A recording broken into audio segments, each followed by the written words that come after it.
everyone, welcome to House of Gems tutorials. Today we're going to be using our 45mm gold-filled beading hoop wire for the base of the earring. We're also going to be using our gold-filled flat ear wires. They have a really cute stardust bead on them just to give it a little more sparkle. And lastly, we're going to be using our African seed and chevron beads. Now that we have all of our pieces together, the first step is to get our beading hoop. I like to use the little loop kind of to secure the beads so they don't fall off. Now we can start constructing the earring. Whatever hand for you is comfortable, hold it with that hand and simply add on each bead one at a time. I dropped the bead. We all drop beads. Don't beat yourself up. When I'm putting the beads on, sometimes I like to think complementary colors. Other times I'm looking for a really cool pattern or shape. Something that's really special about these beads is that everyone is individual. No two are alike.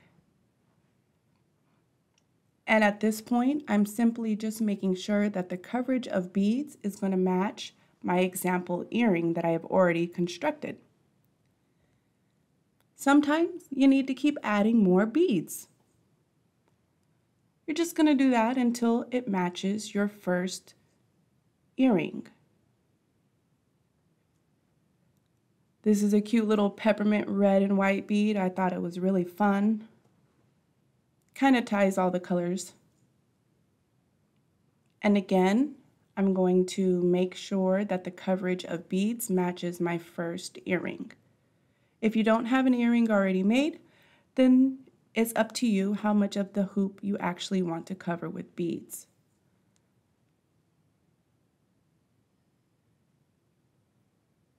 Now I think I'm getting closer to the length. I'm going to secure the hoop using my round nose pliers. You're simply going to grab the tip of the wire with the tip of your pliers. You're going to twist your wrist until you create somewhat of a closure. This essentially is going to be like your jump ring, and it's going to attach your earring to your ear wire. Voila! Ear wire beaded. Now we can go ahead and add the ear wire on. I'm using the round nose pliers, but you can use the regular pliers to simply and gently, to the left or right, open the closure. You want to be careful with doing this so you don't mess up the shape and attach the two together. I'm almost done at this point. All I've got to do is grab the pliers and secure the closure. You want to make sure that the wire is flush to where it started, so that way it's all secure and doesn't fall off. Now we have a complete set of beaded hoop earrings. They're really fun, they're really colorful, they match everything. Thank you so much for watching. We'll see you soon.